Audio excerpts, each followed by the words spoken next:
Kamusta pong muli mga katambay? Nagbabalik pong muli ang inyong katambay, si Katambay Manong po. Dito po sa Tambayang Makabayan, komento na inyong lingkod.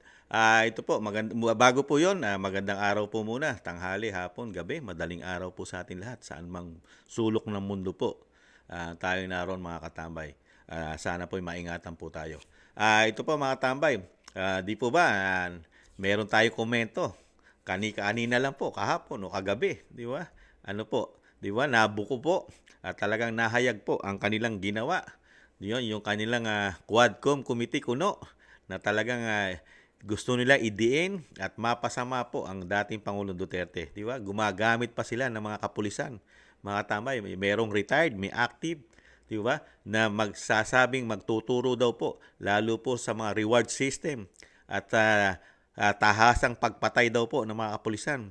Pero sa kabila no, naalaman po natin lahat na naaayon sa batas lahat ang ginagawa po ng Pangulong Duterte at ng mga kapulisan. Lalo yung mga pulis na matitino. Huwag lang po sangkot sa sinasabing nung mga panahon na yun may ninja cup at meron po mga sinasabing iskalawag ng mga pulis, di ba? Yun lang po ang hindi matino ang pag-iisip. Pero ito po mga tamay, sumagot naman po ang pinagbintangan po na talagang gawa-gawa pong mga statement at gusto po lang idiin ang dating Pangulong Duterte sa pangunguna po siyempre ng congressman po na si Dan Fernandez at ito pong si I think si representative din po si Abante mga katambay na sinasabing atras Abante raw po mga katambay. Ito po, pinabulaanan po nila at siyempre po gusto na rin po nilang pakasuhan ngayon ng institusyon ng Kamara ang dating Pangulo. Ito daw po ang sinasabing kakaso nila, yung crime against humanity, mga katambay. Humanity, mga katambay. Talagang matindi. Mga pagpatay, mga katambay. Pakinggan po natin at komentuhan po natin itong grupo o sinasabing pahayag po ng Quadcom Committee at yung sinasabi po na napakagagaling po na talagang mga scripted ang ginagawa po pag-iimbestiga yata dahil sa pagsalita po ni Kernel Grijaldo, mga katambay. Ito po, umpisa na po natin. Magandang hapon, Rosalie. Willing na ba ang mga kongresista na magbigay ng kanilang nakalap na dokumento kaugnay ng anti-drug war ng Duterte administration?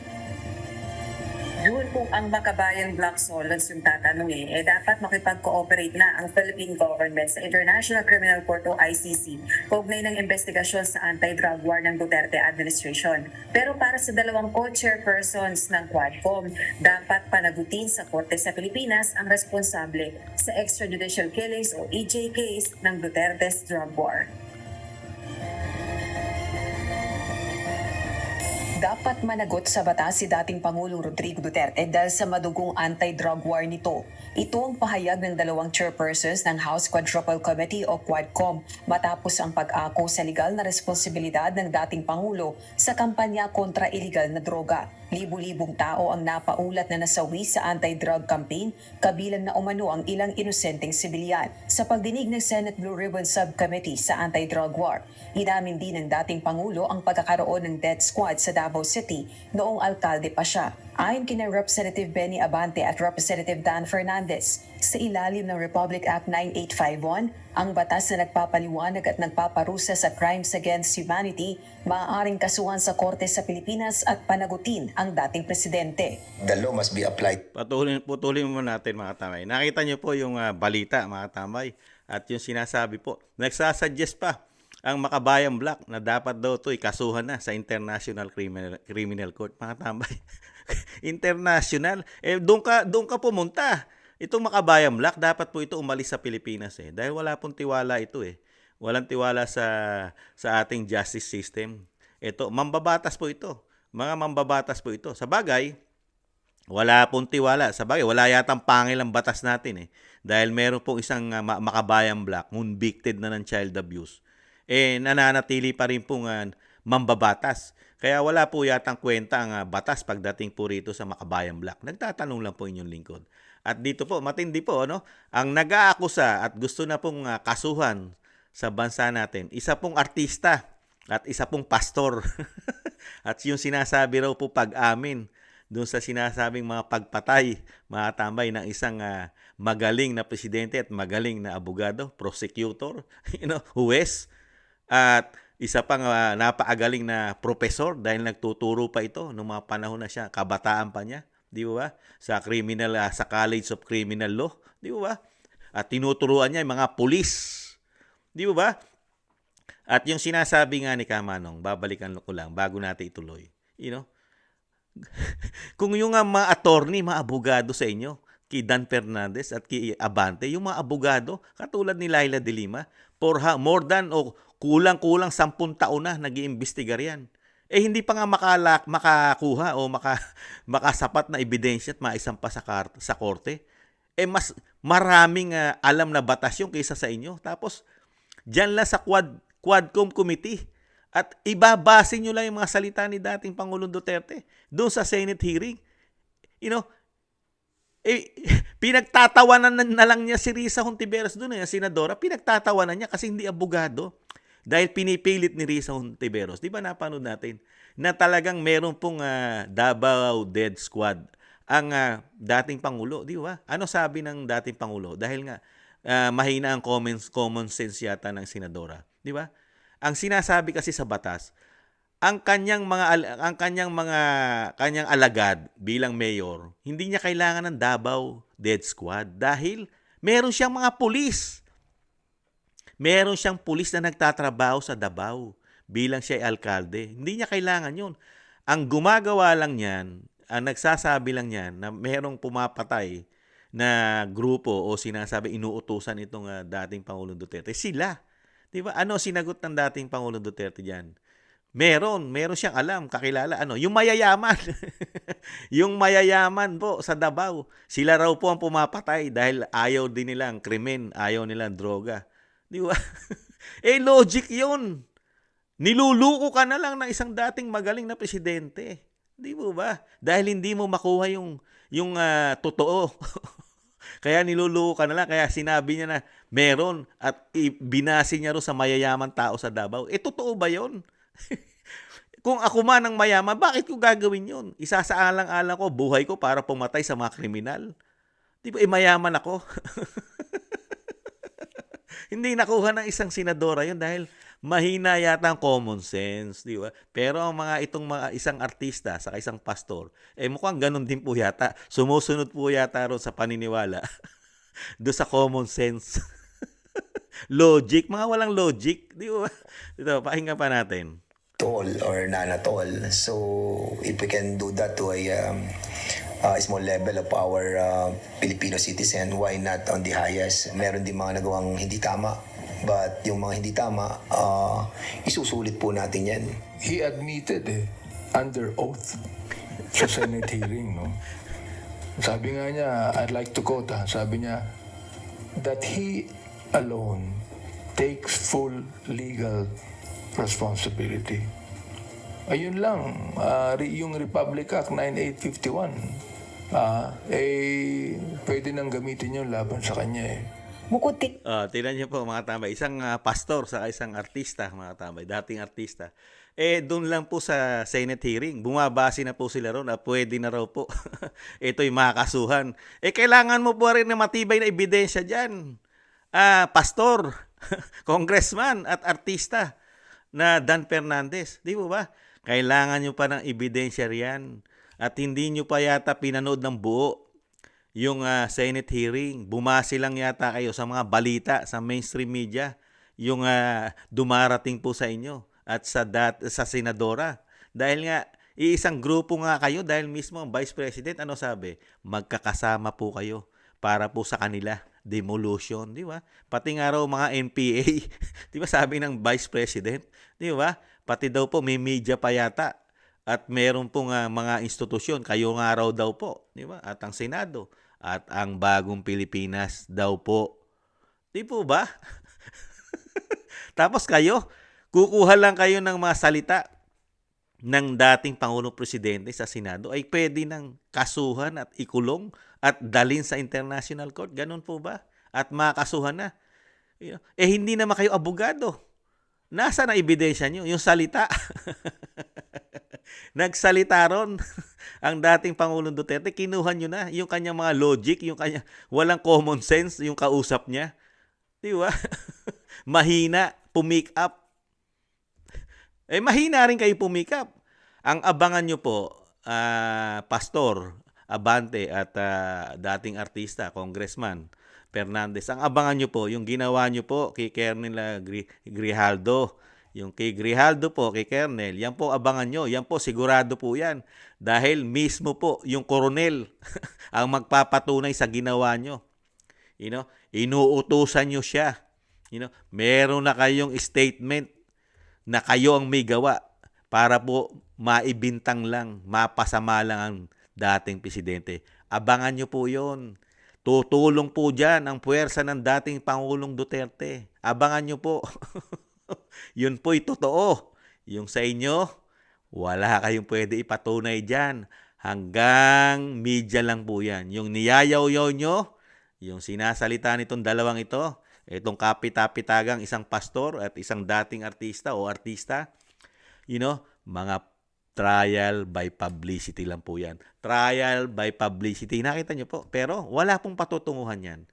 Yung sinasabi ko nga, kung yung dating senador, abogado, mahigit 10 taon nang naghahanap ng ebidensya dahil napakarami raw pinapatay.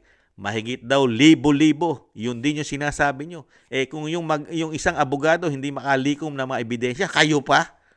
Mahigit 10 taon na naghahanap na ebidensya yun para lang mapatunayan niya daw na may kasalanan ng dating Pangulong Duterte, lalo sa war on drugs. Naaayon sa batas yun, yung ginawa niya.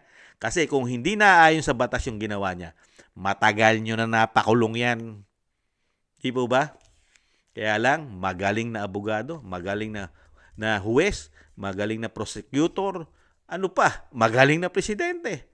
Di po ba? At minahal ng mga Pilipino dahil pinoprotektahan ng dating Pangulong Duterte ang mga normal na Pilipino. Hindi niya pinoprotektahan ang masasamang tao, mga lumalabag sa batas, mga kriminal, mga magnanakaw, mga durugista, mga drug lord.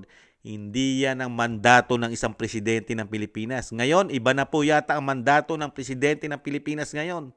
Iba na po. Magkaiba po kay dating Pangulong Duterte. Ngayon po, iba eh. Nakalaya na po ang mga sangkot, mga drug lord, di ba? Mga may kasong kriminal, mga may anak pa ng DOJ secretary yata na involved din po sa marijuana, high grade, nakalaya na rin. Ibang-iba po. Hindi po yata galit sa kriminal, sa mga smuggler, sa mga drug lords, sa mga gumagamit ng droga. Ang bagong Pilipinas po yata, hindi galit.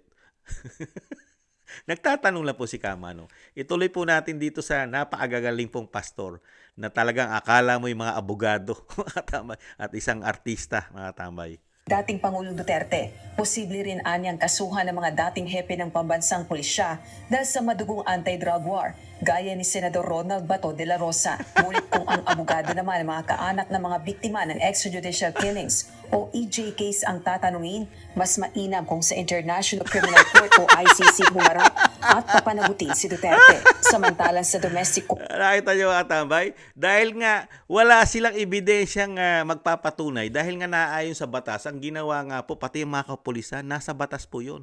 Nanganganib ang buhay nila. Ang gumagawa lang po ng masama noong mga panahon na yon, pwede naman po kasuhan yan. Nandiyan ang mag-imbestiga NBI. Di ba? Ang kapulisan at nakasama pa Napolcom. Di po ba? Di ba nakakasuhan? Pati nga yung pumatay daw di umano dahil nga mali ang pagpatay. Di ba nakakasuhan yung kikiyan? Di ba nagka-problema ang mga pulis doon? Di po ba? Dahil may batas na umiiral sa ating bansa. Tapos dadali mo sa international. Dahil hindi nga kakatigan ng batas natin. Dahil nga lahat ng ginawa ng dating Pangulong Duterte, naaayon sa batas yung kanyang ginawa. Lalo yung pagsugpo sa masasama. Nasa batas po yun. Pero itong mga ito, sa pangunguna po ng Quadcom Committee, ito po yung mambabatas, gumagawa ng batas. Pero walang tiwala sa batas na ginagawa nila. At walang tiwala sa justice system natin. Mga politiko ito. Mga nasa legislative ito, mga katambay. Pero saan nila dadali ng usapin ni dating Pangulong Duterte? Sa International Criminal Court. na hindi na tayo miyembro niyan. Di po ba? Anong klaseng mga politiko ito, mga katambay? Batas ng Pilipinas, ayaw nyo dyan daanin at hihingi kayo ng tulong? Ano kayo? Wala kayong mga silbi? Di parang sinabi nyo sa mga Pilipino na ang batas natin ay walang kwenta? Walang kwenta ang ating umiiral na batas sa atin at walang kwenta ang ating mga justices. Walang kwenta ang ating mga huwes. Ang korte natin ay walang kwenta. Kailangan ay International Criminal Court pa ang mag-imbestiga. Ganon. Ganon po ba kabobo ang ating mga huwes, ang ating mga judge sa Pilipinas, pati mga abogado, bobo rin po ba? Ibang klase ito. Itong mga congressman, lalo ang isang pastor at ang isang artista, mga tambay. Grabe, no? Minamalit mo ang justice system ng bansa para yun ang lumitis sa'yo, international. Nahandyan ng korte, bukas na bukas, araw-araw, hindi ka dyan magsampa. Isama mo na yung dating senador at Senador Risa Hontiveros. Pagsama-samahin nyo na yung mga ebidensya nyo. Iniintay na nga ni dating Pangulong Duterte yan eh. Napakatagal niya na iniintay ang mga kaso na yan. Di ba? Baka nga sinasabi niya nga, baka siya'y mamatay, hindi nyo pa maisampa yung kaso na yan. Dahil matanda na siya. Saan nyo lang po dinadala yung exposure? Diyan lang po sa institusyon nyo. Kasama ang media. Hanggang diyan lang.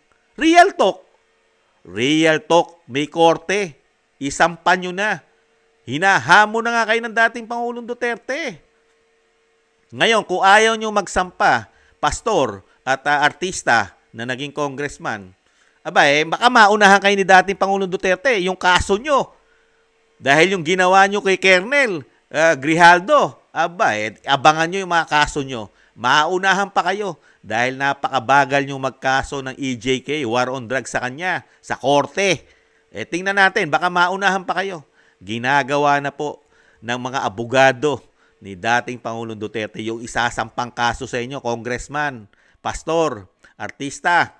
Napakagagaling nyo. Napakagagaling nyo gumawa ng script. Ginawa nyo pong ang Senado, ginawa nyong movie, ang institusyon ng Kamara, ginawa nyong para kayong nasa pinikula. Kailangan po ng artista, direktor, at kailangan po ng script. Ganyan po yata ang ginawa nyo dito kay Colonel Grijaldo, mga tambay. Kaya abangan nyo po, maunahan pa kayo sampahan ng kaso kaysa yung sinasabi nyong kasuhan at sampahan ng kaso ang dating Pangulong Duterte. At talagang pati si Kamanong nakakahiya bilang Pilipino. Nakakahiya. Nahihiya ako sa sarili ko. Meron tayo saligang batas. Meron tayong justice system. Pero ayaw mong isampa yung kaso na sinasabi mong isang damukal na pinatay ang dating Pangulong Duterte na magsasampung taon na o mahigit 10 taon na, wala ka pang maikaso sa dami ng pinapatay nito. Tapos hihingi ka ng tulong sa International Criminal Court na hindi niya alam ang nangyayari sa ating bansa. Di po ba? Ibang klase itong mga mambabatas na ito. Ito po ba pagkakatiwalaan natin maging mambabatas itong mga ito? Baka parang ito mambubutas. Bagay, napakalaki po na nakita po ng mga Pilipino dyan. Yung pinahayag po ni Vice President Sara Duterte, di ba? Kung gaano kalalaki ang pera ng mga walang programa, mga dinadagdag nila sa mga ahensya. Di ba? Nadali po si Vice President yan Yung kanyang ahensya dati di ba? Inahawakan yung DepEd, nilagyan ng bilyones. Intayin yung manalo si Vice President. Lalabas lahat ang mga korupsyon nyo. May hawak na papel, dokumentado ang Vice President. Sa gawa nyo po, sa ginagawa nyo po di umano, kung paano nyo po doktorin, hawakan ang pera ng bayan, lalo ang taxpayer. Di ba? Antayin nyo. Lalabas yan, mga katambay. Kaya nga minamadali nyo di ba? Minabadali nyo ma-impeach ang Vice President kasi delikado kayo. Pag naupo ito, delikado kayo. Maraming mababago sa ating bansa pag naging presidente si Vice President. Unang-una, sana, ma-open ang mga libro niyan. Lahat ng mababata, senador, congressman, ma-open sana ang libro niyan. I-open po sa publiko. Lalo po ang public hearing Saka yung mga budget niyan, mga extraordinary, travel fund, confidential fund, at extra fund, mga katambay. At mabubuksan lahat yan, pati yung flood control na yan, pati yung ginto sa central bank, mga katambay. Yung Maharlika na walang opisina, walang contact number, how many billions? Maimbestigahan po yan ni Vice President Sara Duterte. Alam niya yan. Kaya ayaw na ayaw nilang panalunin yan at ayaw na nilang makabalik sa pwesto yan. Kaya nga gusto na nilang impeach eh. Di ba? Ginagapang na nilang pilit para ma-impeach ang isang Vice President. Di ba? Tapos pilit nila ipinakukulong sa International Court ang pinakamagaling na nagdaan sa ating kasaysayan na presidente. Sa loob lang ng 6 na taon, napakaraming nagawa. Samantalang yung presidente nila ipinagmamalaki ngayon, isa nga lang yung magiging legacy. Na disgrasya pa, 5,500 flood control. Isang damukal na usapin. Mabubuksan po yan. Bicol pa lang, 61.42 billion pesos. Bicol pa lang yan. Paano ibang probinsya? Napakarami yatang pera ang tinangay ng anod ng baha. Pera ng taxpayer, pera ng bayan. Pero sabi naman ng mga Pilipino, hindi naman daw po tinangay. Dahil ang mga congressman daw po, mga senador, di umano, nagpagawa daw po ng mga extra bolt. Dinamihan daw po yun nila ang bolt nila ngayon sa panahon ng bagong Pilipinas.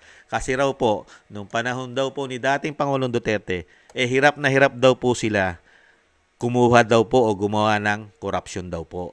Dahil ang dating Pangulong Duterte, hands-on po sa mga proyekto. Tinitingnan niya po ang mga proyekto kung paano po nagagawa, natatapos at yung budgeting, binabasa niya. Ngayon daw po, ang presidente daw po natin ngayon, bali-balita, lagi raw pong puyat, laging tulog, laging nasa party. Wala raw po time tumutok sa mga proyekto ng gobyerno. Wala rin daw pong time magbasa dahil puyat nga.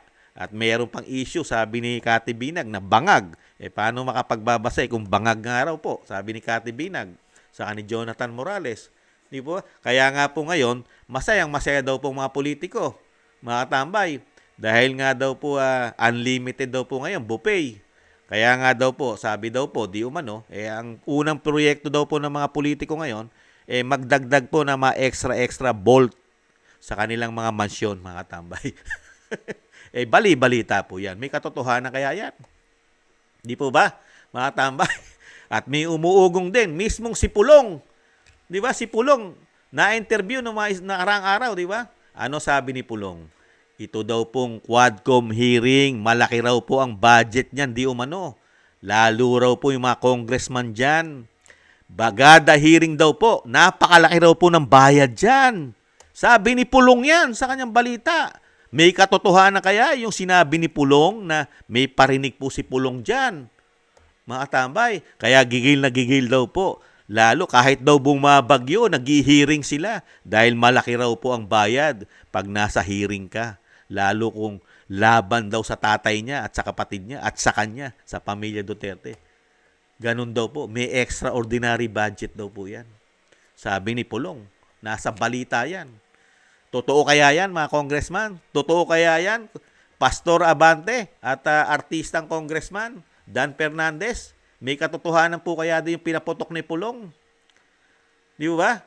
Kasi, pati yung mga resources person nyo dyan, nagbibigay po kayo ng reward Di ba? Reward system. Pwedeng taasan ng kanilang mga rank. Gusto mo maging general. Basta sumunod ka lang sa gusto namin. Ano gusto mo? Baka nga di umano, pati pagtama sa loto, kasama sila Di kaya? Di po ba mga tambay?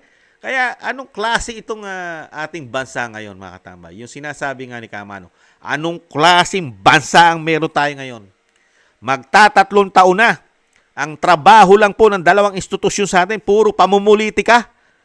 Hindi nila nakikita ang kahirapan ng bansa. Kawalan ng kakulangan ng trabaho.